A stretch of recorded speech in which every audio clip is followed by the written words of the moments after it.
hermanos, si hemos leído la Escritura, con frecuencia nos hemos dado cuenta de cómo siempre se acercaron grupos, personas a Jesucristo, muchas veces no con la sana intención de saber algo, sino que se acercaban con la malévola intención de ver si el Señor se equivocaba en algo para así tener la oportunidad de acusarlo.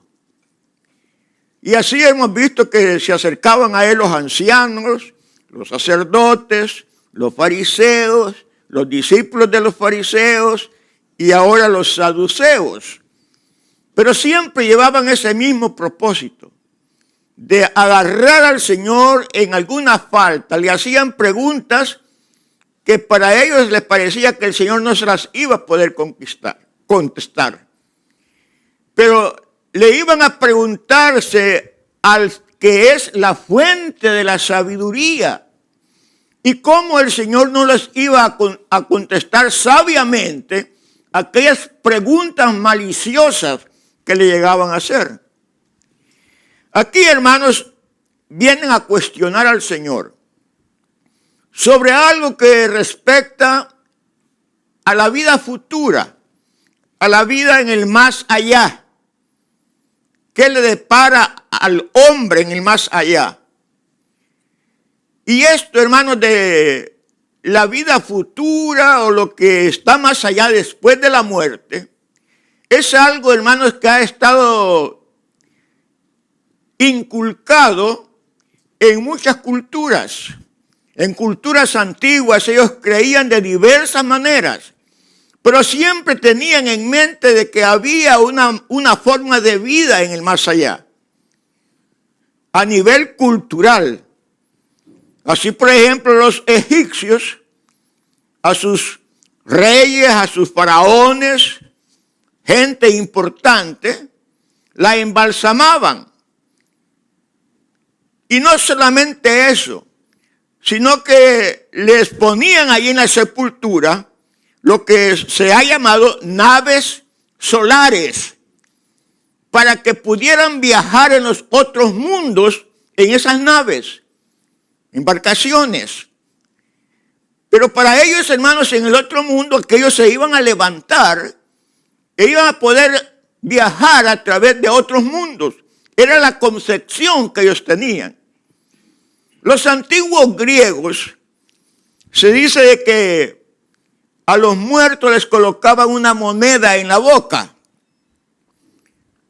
porque para ir al más allá tenían que atravesar ciertos ríos, y con esa moneda le iban a pagar al barquero que los iba a pasar a la otra orilla donde se iniciaba el más allá.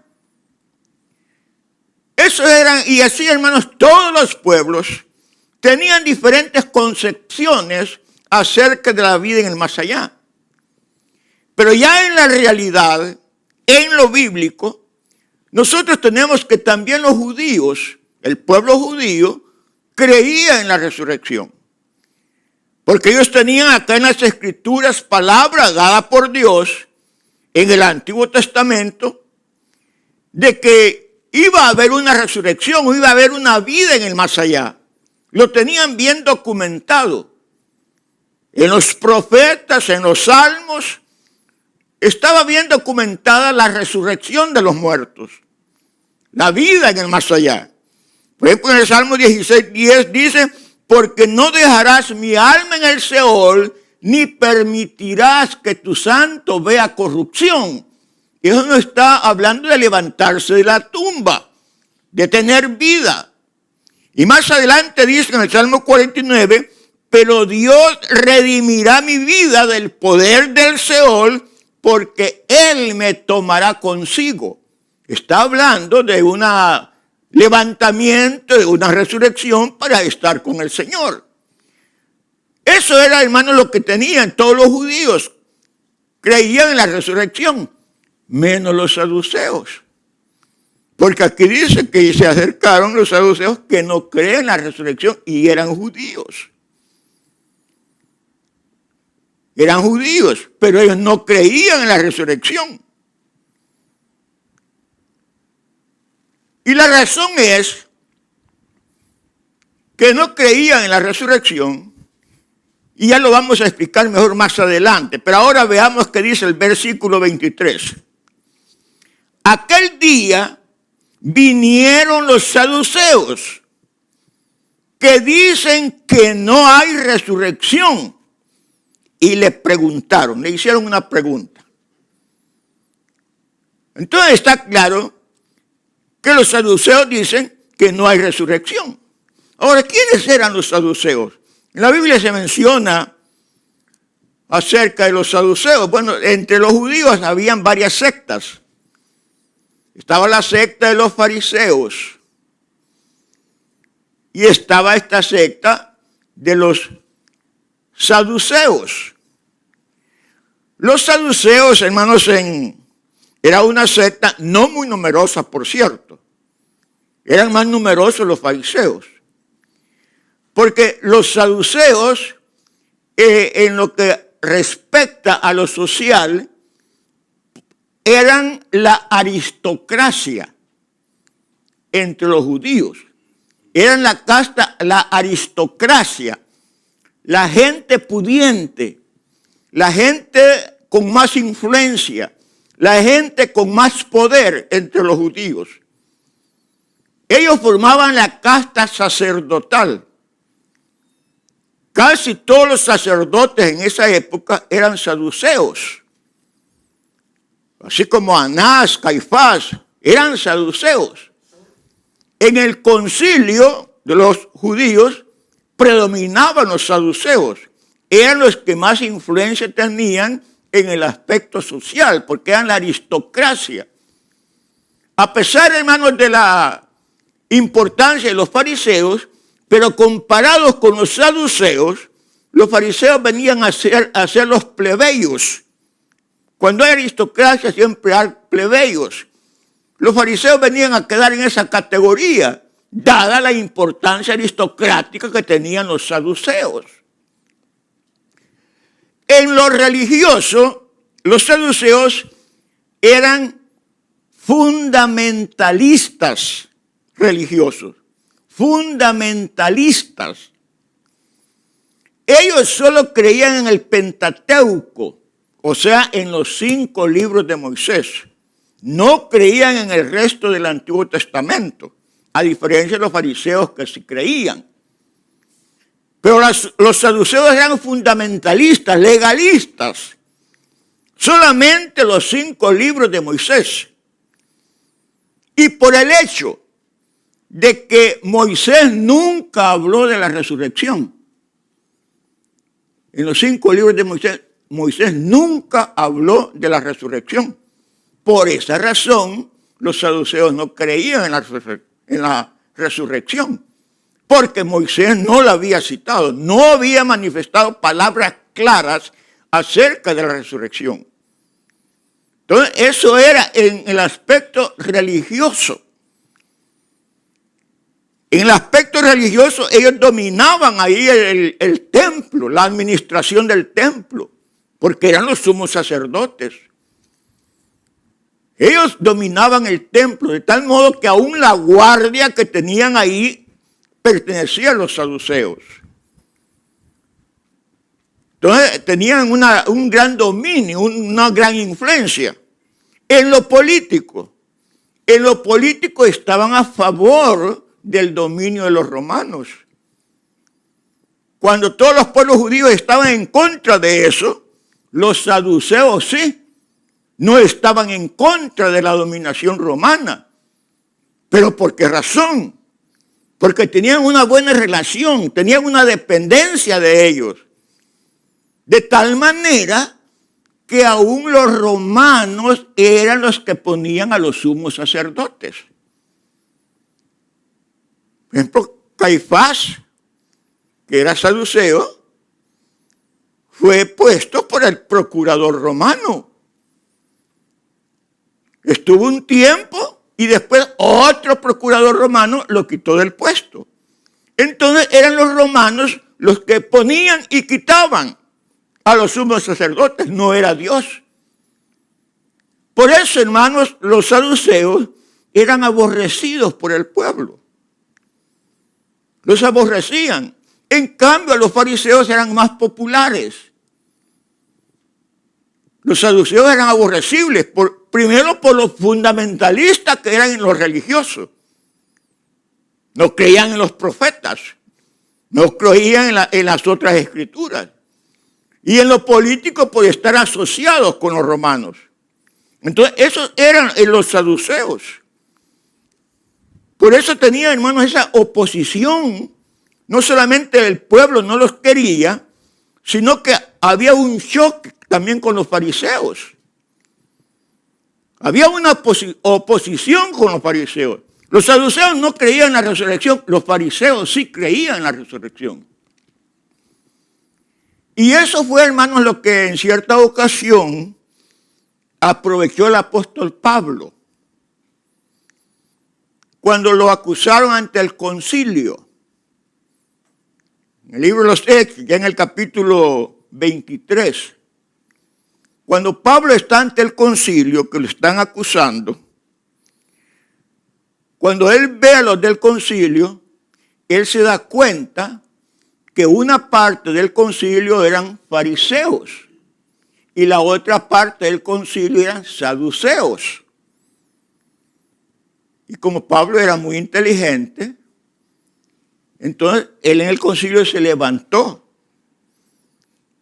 y dijo estas palabras: varones hermanos, yo soy fariseo, hijo de fariseos, y por la esperanza y la resurrección de los muertos se me acusa. Cuando él menciona eso de la resurrección de los muertos, ahí se armó el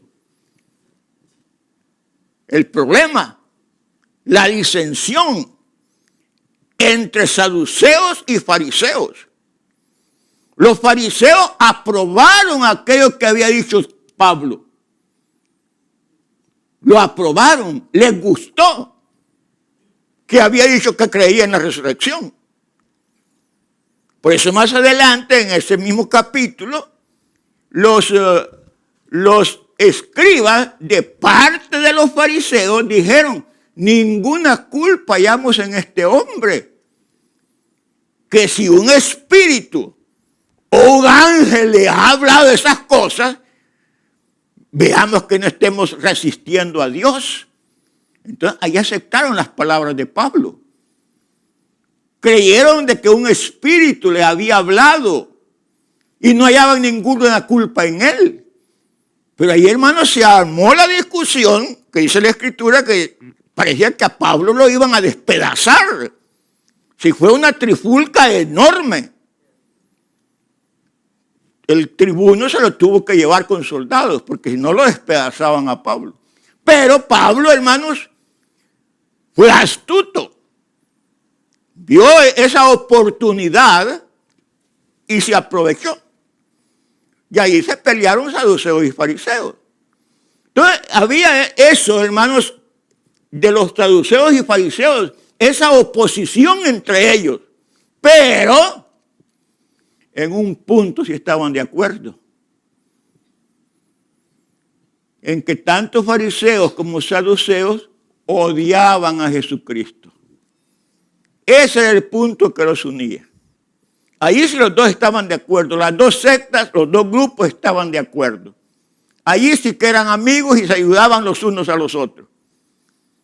Por eso es que se acercan los saduceos con esa pregunta acerca de la resurrección. Pero ¿qué es lo que los motivó para hacerle esa pregunta? Pues lo que ellos querían era hallar una falla en Jesús, hallar una falta para poderlo acusar. Tanto los fariseos, ancianos y todos los querían matar, los saduceos los querían matar y querían ya luego. Mire que aquí estamos, hermanos, y esta es la última semana de vida del Señor. Esto que estamos hablando aquí está ocurriendo el día miércoles. Y el Señor lo iban a crucificar el viernes. Ya solo quedaban 2 días para la Pascua, dice más adelante la Escritura. Entonces ya estaba. Pero ¿cuál fue la razón que motivó a los saduceos para hacer esa pregunta? El Señor en ese mismo día, antes de esa hora, les había dado vuelta a las bancas donde cambiaban el dinero, los había azotado, les había sacado todas las ventas que tenían dentro del templo, porque ese era el negocio de los saduceos, el negocio que tenían adentro del templo. Pero era un gran negocio, hermano. No era una ventecita de café. Era un gran negocio que lo explotaban. Los saduceos eran los que se encargaban, los que tenían el puesto de las ventas de ovejas para los sacrificios. Las ovejas era el negocio de ellos. Y esas ovejas, según ellos decían, eran sin ninguna mancha. Porque eso es lo que pedía la ley, que se iba a ofrecer el cordero, que se iba a ofrecer el sacrificio, no tuviera ningún defecto. Los que ellos vendían no tenían defecto. Llegaba el que iba a ofrecer el sacrificio, pagaba un alto precio por un cordero sin defecto para poder ofrecer el sacrificio.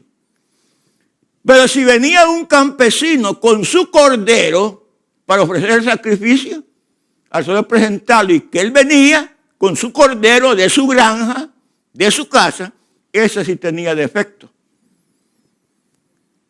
Lo que hacían es andar a venderlo allá. Allá te lo compran. Iba el campesino y lo vendía a un precio bajo. Ese dinero que le daban no alcanzaba para comprar el que le vendían ya sin defecto. Y ese que iba a vender allá solo daba la vuelta por otro lado y venía a este puesto. Ya cuando venía aquí ya estaba sin defecto. Podía el campesino comprar su mismo cordero a un precio más elevado. Ese era el negocio. Y el otro negocio era el de cambiar el dinero. En el templo solo se podía recibir el dinero del templo. Ellos hacían su propia moneda. No podían ir a meter ahí dinero de otros lugares donde ellos venían. Tenían que cambiarlo por dinero autorizado por el templo. Y lo cambiaban, hermanos, a un precio elevado. Los saduceos se aprovechaban de eso. Era fuente de su riqueza. La Escritura no dice que el Señor le dio vuelta a las personas que vendían allí pan o lo que venían en esas fiestas. Y eran cientos de miles de personas que llegaban para la Pascua. Pero Él no le dio vuelta a las ventas de las personas que ganaban dinero honradamente, vendiendo cosas de comer o qué sé yo. Fue ese negocio dentro del templo. Para vengarse, llegan los saduceos con estas preguntas. Y aquí sí lo iban a, según ellos, iban a hallar al Señor en alguna falta. Y les hacen esta pregunta.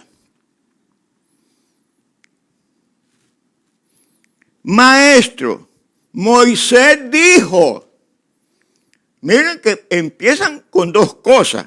Maestro, la palabra maestro, que se lo dice en una forma hipócrita, por supuesto. Como que si sos maestro nos vas a contestar esta pregunta. Y mirá que es Moisés el que dice. Apelan a la autoridad de Moisés. Que para los judíos esa era la máxima autoridad a la que se podía apelar en cuestiones religiosas o en cuestiones de la ley. Y aquí Moisés dijo. Y les presentan, hermanos, este ejemplo que es bastante ridículo. Que ellos se lo han de haber inventado. Porque no es posible, hermanos, que haya una mujer que se haya casado con 7 hermanos, a no ser que la mujer les haya dado, los haya mandado a pasar a mejor vida uno detrás del otro. Y que todos los 7 han estado en edad de contraer matrimonio, que todos los 7 hayan sido solteros. Pero siendo un ejemplo sacado de ellos mismos, les ponen este ejemplo. Y eso, hermano, está en la ley. Está en el libro de Deuteronomio. Ahí es donde dice, hermanos, eso de que si una mujer muere, si el marido de una mujer muere y no la deja hijos, pues la mujer tiene que casarse con el cuñado, con el hermano del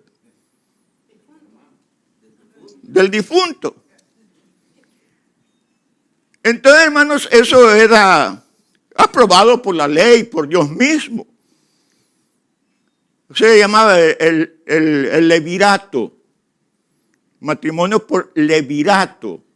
Viene de la palabra levirato, viene de la palabra latina levir, que quiere decir hermano del esposo o cuñado.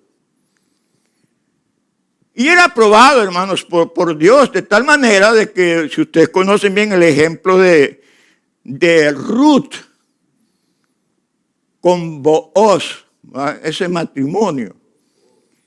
Ruth había llegado con Noemí a Israel. Ustedes conocen una historia muy hermosa, muy hermosa.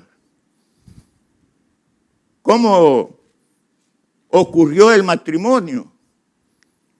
Cómo Ruth se tenía que casar, pero dice la escritura, es rápido, se lo voy a contar, que tenía un pariente. Había un pariente del esposo de Ruth, de Mahlón, que se podía casar, pero cuando llega el momento que ahí con Booz, que también era otro pariente, pero ya en segundo grado, el primer pariente no se quiso casar. Entonces le pasa el derecho al segundo pariente, que era Booz. Se casa, y ahí, hermanos, viene el nacimiento de un niño para que continúe con la ascendencia de Mahlón. Pero también, hermanos, además de preservar el nombre de Mahlón, también fue algo que preservó, hermanos, también la ascendencia divina de nuestro Señor Jesucristo. Porque al casarse Ruth con Booz, nació Obed. Obed después engendró ¿a quién? A Isaí. Isaí a David. Y el Señor allá en Apocalipsis dice, yo soy la raíz y el linaje de David. Entonces viene la sucesión, la preservación divina. El matrimonio, hermanos, por supuesto, es algo que Dios lo autorizó, es hermoso y divinamente inspirado, pero es terrenal y temporal. Es terrenal y temporal. Entonces, hermanos, ellos les presentan eso. Y cuando les presentan todo eso, la respuesta del Señor es, se los leo de todos modos. Hubo pues entre nosotros 7 hermanos, el primero se casó y murió, y no teniendo descendencia dejó su mujer a su hermano, De la misma manera, también al segundo y al tercero hasta el séptimo. Después de todo murió también la mujer en la resurrección. ¿De cuál de los 7 será ella mujer, ya que todos la tuvieron? El Señor le responde inmediatamente: erráis, ignorando las Escrituras y el poder de Dios. Porque en la resurrección ni se casarán, ni se darán en casamiento, sino que serán como los ángeles de Dios en el cielo. Dos cosas les dice el Señor. Ustedes ignoran dos cosas. Ignoran las Escrituras e ignoran el poder de Dios. Ignoran el poder de Dios. ¿Por qué el Señor le dice ignoran el poder de Dios? Aquí viene algo que aplican los saduceos, que lo han tomado de los fariseos. Los fariseos sí creían en la resurrección, pero ellos creían que el cuerpo que iba a resucitar era igual al cuerpo que murió, el mismo cuerpo, sin ningún cambio, sin ninguna transformación.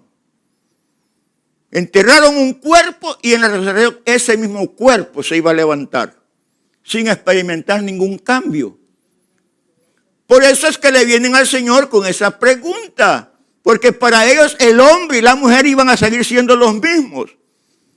Aquellos 7 hombres iban a resucitar siendo 7 hombres. Y la mujer iba a resucitar siendo la misma mujer. Lo mismo. No iba a haber ningún cambio, según la concepción que tenían los fariseos de la resurrección. Por eso el Señor dice, ustedes ignoran el poder de Dios. Porque no solamente se trata que se va a levantar, sino que va a haber una transformación para que ese que ha resucitado va a ser exactamente igual a los ángeles de Dios en el cielo, que ellos no se casan ni se dan en casamiento, no hay matrimonio. Pero ellos ignoraban el poder de Dios, de que en la resurrección habrá una transformación, un cambio. Será el mismo cuerpo, pero transformado, glorificado. Para que seas igual a los ángeles del cielo. Y eso, hermanos, ocurría ese pensamiento aún dentro de las iglesias cristianas de esa época. Por eso es que Pablo a los corintios les hace una aclaración en capítulo 15, que habla sobre la resurrección de los muertos, todo el capítulo. Pero en el versículo 42 del capítulo 15 de 1 Corintios, aquí es donde se habla del poder de Dios, de eso que ignoraban los saduceos. Dice en el versículo 42, así también es la resurrección de los muertos. Se siembra en corrupción, este cuerpo se siembra en corrupción, resucitará en incorrupción. Ya ese ya es poder de Dios. Se siembra en deshonra, resucitará en gloria. Se siembra en debilidad, resucitará en poder. Se siembra cuerpo animal, resucitará cuerpo espiritual. Porque hay cuerpo animal y hay cuerpo espiritual. Ahí está el poder de Dios, que no es el mismo cuerpo que se siembra, no es la misma debilidad, no es la misma corrupción la que se levanta. sino que se levantará en un cuerpo incorruptible, en un cuerpo espiritual, ya no en el mismo cuerpo. Mira, aquí dice animal, hermano. Y como dice cuerpo animal, aquellos que andan pasando que son animales pueden hallar aquí un versículo donde apoyarse y le vayan. No, mire, si allí la Biblia dice que hay cuerpo animal, pero es que yo soy animal. Pero quiero hacerle la aclaración. Solamente la Reina Valera ha puesto esa palabra animal. En el griego no aparece la palabra animal. Que la palabra animal es zoon, de zoológico, eso es animal. Pero ahí lo que aparece es la palabra psíquicos, que quiere decir natural. Todas las versiones más de las escrituras todas dicen cuerpo natural, es lo correcto. Cuerpo natural. Otras dicen cuerpo físico, es correcto. Porque dice psíquicos, cuerpo físico, cuerpo natural. Por eso digo, le hago esa aclaración para alguna ocasión que hay cuerpo animal, es cuerpo natural, cuerpo físico, cuerpo innato. Pero allí, hermanos, se manifiesta el poder de Dios. Eso es lo que ignoraban los saduceos. De que Dios va a transformar esto corruptible en incorruptible. Esto natural en espiritual. De tal manera que seremos iguales a los ángeles. Con eso, hermanos, el Señor los sacaba a estos. Les muestra su ignorancia. Su ignorancia. Esa creencia insensata de los saduceos, hermanos, lo que atacaba era el poder de Dios.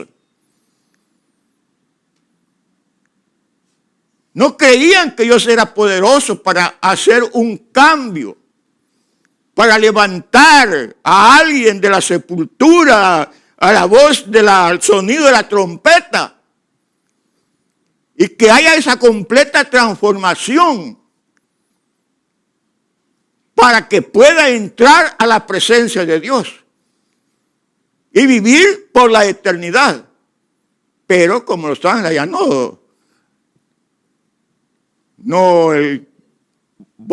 se van a ver matrimonio, nos vamos a conocer. Porque habrá conocimiento. No vamos a andar como desconocidos. Eso es en cuanto al poder de Dios. Ahora, el otro aspecto que dice, ignoran las escrituras. Tenían ignorancia las escrituras.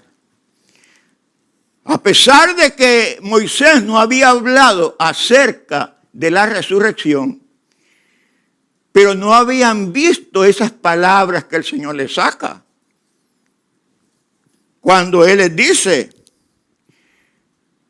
¿no habéis leído lo que os fue dicho por Dios cuando dijo, yo soy el Dios de Abraham, el Dios de Isaac y el Dios de Jacob? Eso estaba en el libro de Éxodo, en el capítulo 3, capítulo 4, de ahí empieza. Cuando se le presenta a Moisés ante la zarza ardiendo, Dios le dice, yo soy el Dios de Abraham, el Dios de Isaac y el Dios de Jacob.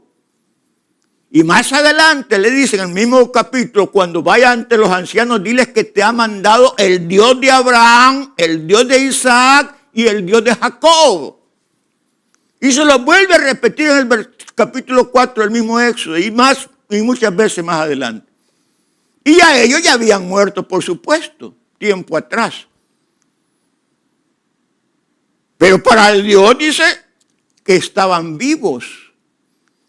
Vean, hermanos, lo enfático que dice, yo soy. Yo soy el Dios de Abraham, de Isaac y de Jacob. Dios no es Dios de muertos, sino de vivos. Para Dios esos tres patriarcas no estaban muertos, estaban vivos. Vivos. Ahí, hermano, ellos ignoraban las escrituras. Porque se estaban apoyando en que no habían oído o visto ninguna palabra que saliera de Moisés. Pero ahí estaba Dios hablando. Era el mismo Dios el que estaba diciendo, yo soy. Yo soy el Dios de Abraham, el Dios de Isaac, el Dios de Jacob. Yo soy Dios de vivos. Bendito sea el nombre de Dios. Eso también no solamente mostraba la ignorancia de las Escrituras, sino que también muestra el poder de Dios. Entonces, hermanos, hay esperanza para nuestra vida. Por eso Pablo decía, por la esperanza de la resurrección me acusan. Nosotros tenemos esa misma esperanza, esa misma confianza, que el poder de Dios nos levantará de la sepultura. Decía un escritor cristiano, teólogo, no se puede concebir, dice, no se puede concebir que Dios nos haya creado y que nos vaya a dejar abandonados en la sepultura. No se puede concebir. Es Dios el que nos ha creado y nos va a dejar tirados en la sepultura ahí para siempre. Vamos a estar por algún tiempo. Pero el Señor se acuerda de dónde está cada uno de sus hijos. Y de ahí nos levantará para estar ante la presencia de Dios. Esa es nuestra seguridad. Eso es lo que nos dice la palabra de Dios. Ante esa respuesta, aquellos saduceos, primero dice que la gente se admiró de la palabra. Porque ahí, cuando se acercaban los fariseos o los saduceos o los ancianos a preguntar al Señor, la gente se amontonaba. Si esto no le iban a preguntar allá en privado, con educación. Queremos que hablemos en privado tal pregunta. No, si lo que querían era avergonzarlo delante de la gente. Pero la gente se amontonaba. Por eso hablaban quizás fuerte para que la gente se acercaba. Pero la gente lo que hacía que se admiraba de sus palabras. ¿Y quién no se va a admirar de las palabras del Señor, hermano? Si cada palabra que salía de la boca del Señor es sabiduría y es vida. Cada palabra. Por eso leía el verso 34. Que los fariseos oyeron que los había hecho callar a los saduceos. Ya no tuvieron armas más para preguntarle nada. Ellos pensaban avergonzar al Señor, pero se quedaron avergonzados ellos mismos. Demostraron, a pesar de su alcurnia, a pesar de su albolengo, a pesar de la clase sacerdotal que eran, pero ignoraban las verdades de Dios. Ignoraban las Escrituras. Entonces ahí quedan callados. No hallaron qué decir. No hallaron qué responder ante la sabiduría de la palabra de Dios. Ya después al Señor ya solo le quedaban 2 días más.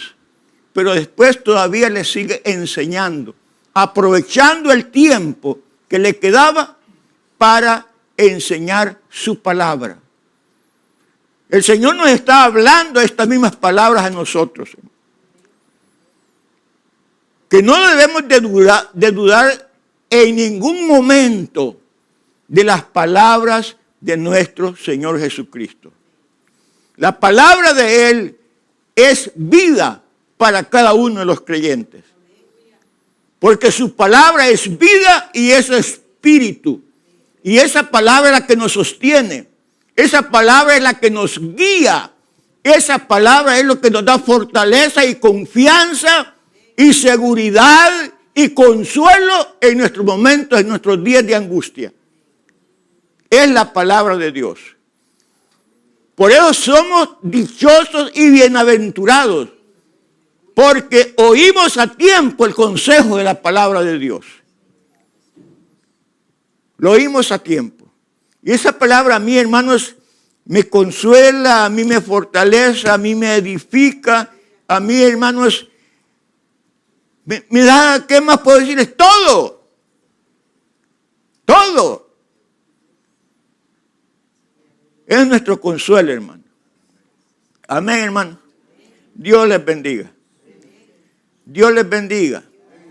Y creyendo la palabra de Dios, escudriñándola, pues nadie nos va a decir, ustedes yerran ignorando las escrituras y el poder de Dios. No, conocemos el poder de Dios. Y si meditamos, vamos a conocer la escritura. La estamos conociendo, porque Dios nos está enseñando sus verdades. Dios les bendiga, hermanos, y quiera el Señor, hermanos, añadir más y más bendición a cada una de nuestras vidas. Pongámonos de pie, hermanos.